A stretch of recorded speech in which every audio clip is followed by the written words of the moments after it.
Hi, everyone. This is Jessica. As we wrap up our July replay series, we're excited to bring back one of our favorite episodes, a conversation about setting priorities with ease using the Wheel of Life. The Wheel of Life practice helps us pause, reflect, and realign our focus, skills we all need as we step back to plan for what's next.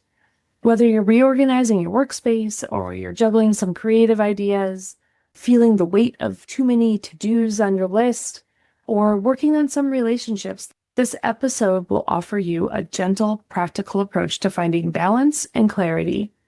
We hope you enjoy revisiting this conversation and find some inspiration to reflect on your own priorities.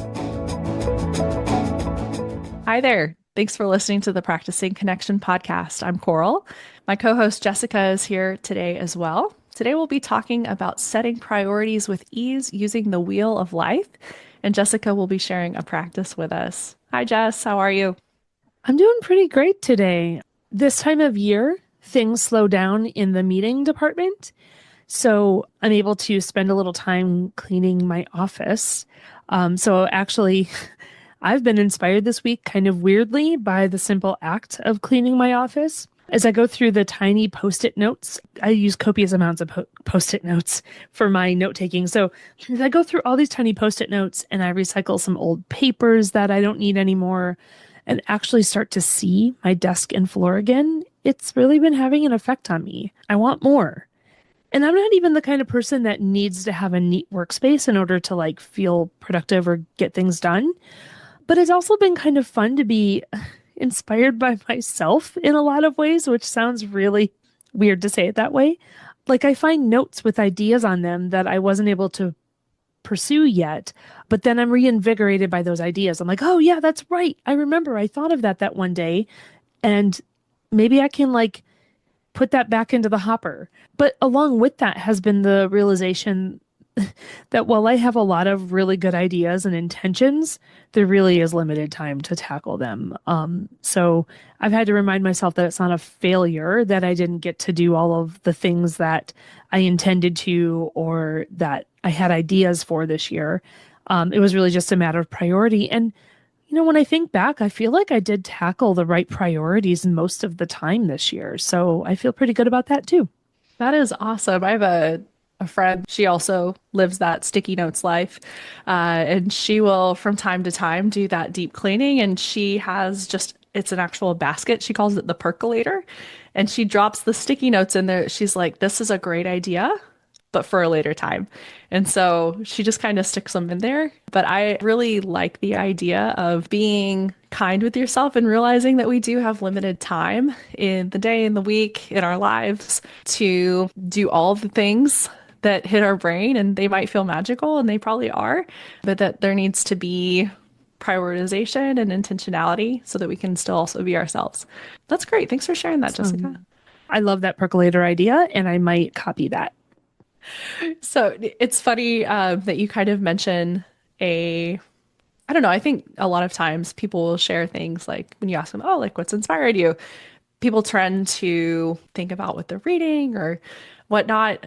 So in a similar vein, I oddly have found inspiration in my kitchen.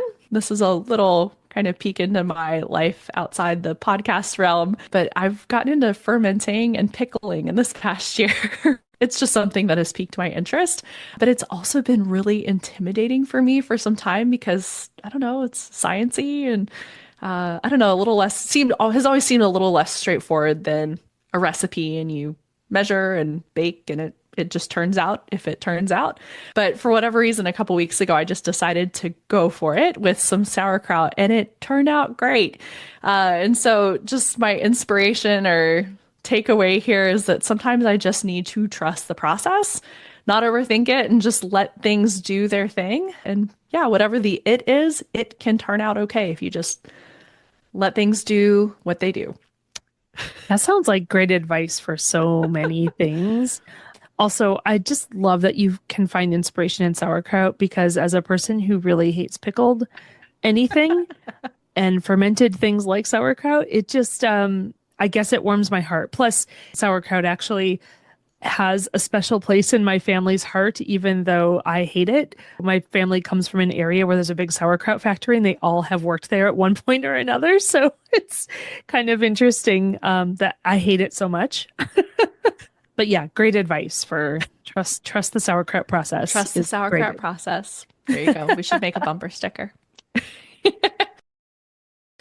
Well, we would also love to hearing what's inspiring our listeners. So please share what's inspiring you. You can click the message, send us a text at the top of the description of this episode. When you click the link, your text messaging app will open and you'll see a 7-digit number and the words "do not remove." Don't remove them. You can type your message after that and click send. Don't remove that number. We just won't see your message. And also to protect your privacy, we won't see your phone number and we can't text you back, unfortunately, but we'll share your feedback on a future episode. And also, if you're listening on a computer, you can just shoot us an email as well, practicingconnection@oneop.org. So let us know what is inspiring you right now.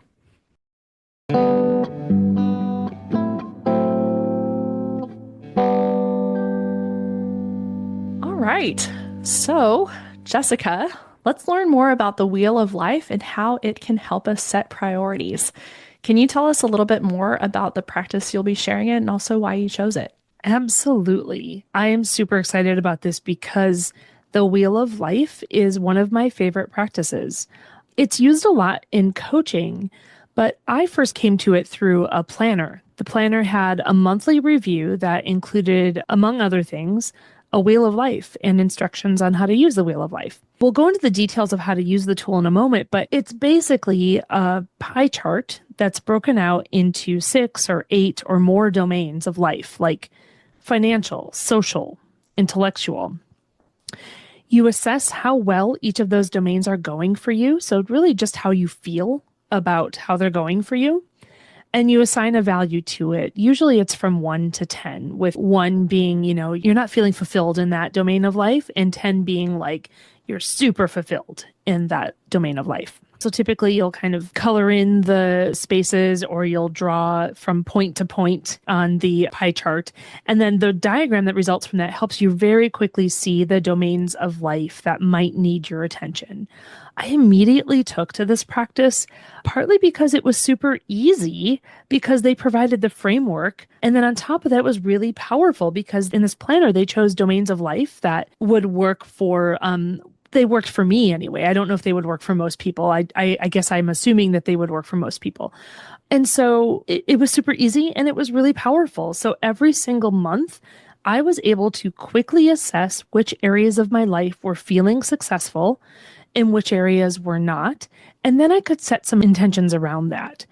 Just the tracking itself was really helpful for noticing the little impromptu moments that were actually helping me with one of my goals, partly because I was so aware of the areas of life that were feeling successful and then the areas of life that weren't feeling successful for me, that in the moment I started to notice, like, oh, this social interaction I'm having right now is helping me with my intention that I set that I wanted to have more social interactions, right?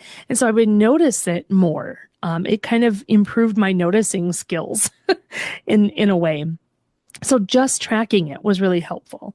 Over time, I started to write in my own domains of life where it made sense. If you write in your own domains to get started, I would recommend using some sort of framework out there that has been tested a little bit just to get started. After a while, when you've been doing it, you start to recognize maybe where the framework isn't working for you as well, but you could use something like the Substance Abuse and Mental Health Services Administration's 8 Domains of Wellness, or Health.Mil's Total Force Fitness, or whatever is important to you right now. We'll have links to both of those resources in the show notes. But overall, this activity, partly because I was practicing it monthly and partly because it is such a powerful tool, I really was able to make decisions about the upcoming month and like what I felt like I needed to do in that upcoming month to just kind of find a little bit of balance in my life. So that's why I chose it.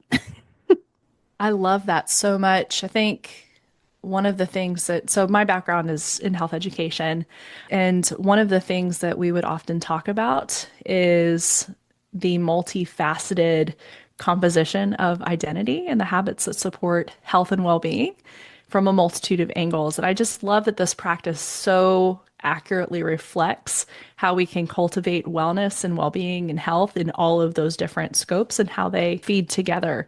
So I would love to hear more about how we can actually do this thing. Could you guide us through some steps, Jessica? Yeah, absolutely. We're going to have a resource that you can download where you can fill out your own wheel of life. We'll have an example that has the domains of life filled in for you, and then we'll have a blank one available as well. So you'll be able to kind of draw this in. So you'll want to start then with a template. With the domains of life already identified, or you, of course, can also identify your own.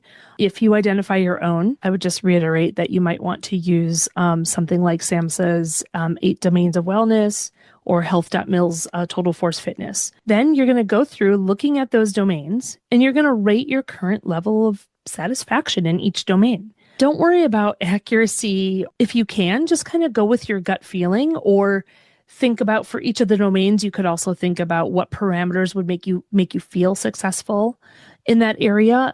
In my case, I was able to go with my gut, but I know that may not work for everyone. So you're going to go through each one. You're going to say to yourself, do I feel like this area rates a 1, which is low, or a 10, which is high, or somewhere in between? Plot it out on the wheel. You can choose to color each section in, or you can place dots and draw a line connecting those dots from domain to domain. And then step back. I mean, you don't have to literally step back. Take a look at the results. Look at the shape of your diagram. Are there some areas that feel like they need attention? And I want to mention that the goal here isn't so that you work toward having all of those domains of life at a 10. It's not so that you're maxing them all out. This is really about, how do you feel about each of those domains? Maybe there are some domains where you feel really successful at a 5, and that's okay. This is really about, how do you feel about how things are going? Once you take a look at that, if you feel like there's an area that needs attention, like maybe it's relationships, and you think about, well, what relationships in the coming month, if I were able to do something about this domain of life, which relationships would help me do that? What would help me create some balance in that domain? So you can set a few intentions for the coming month. I do like a monthly basis. But you can also do this annually if you prefer. Yeah, and then you set some goals and some intentions around the domains that you feel like could use a little work. You're not striving for perfection here. You're just striving for a tiny bit more balance. So if you felt like that relationships area was super, super low, and you're not satisfied, and you can think of 10 things that you could do to change that, you don't have to do all 10 of those things. Just do a couple, and you will already have started to make that area more successful. I love this practice of intentionality and also being able to do it throughout the year. So thanks for guiding us through, Jessica. Oh, absolutely. This has been a hugely helpful. I'll admit I have been out of practice with this, and just doing this episode has made me pull out my old diagrams, and I'm going to get going on it again because it really is a great exercise. Great. I think I may actually leverage it for myself, and we can check in with each other Love that. Yeah, around the first of the month. Wonderful. Well, that's it for this episode. Thanks for joining us. If you enjoyed this episode, click the share button in your podcast app to share it with a friend or a colleague. We'll be back next week with a practice for habit stacking.